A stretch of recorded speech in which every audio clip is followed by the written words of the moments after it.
After 8 long years of small refinements, Apple can finally present a new MacBook Air redesigned in 2018.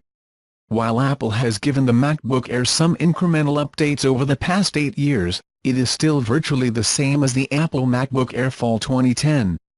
The current 13-inch MacBook Air, launched in August 2017, obtained the most modest possible makeover of its 2015 predecessor, a microboost on the speed of its antiquated Intel CPU and a late duplication of RAM. Instead, Apple has been driving customers away from the MacBook Air. The 12-inch MacBook and the 13-inch MacBook Pro come equipped with higher quality Retina displays, and the latter model offers more processing power than the Air.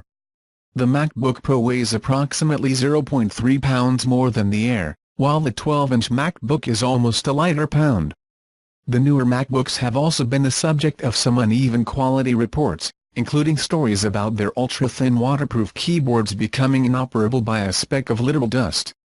Both newer systems cost at least $300 more in the US. At the same time, Apple's competitors have flooded the market with well-designed, affordable and significantly more powerful alternatives.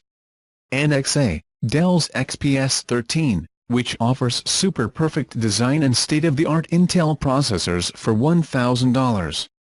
If you can tolerate Windows, there are many laptops to choose from that could offer more value per dollar than the outdated MacBook Air.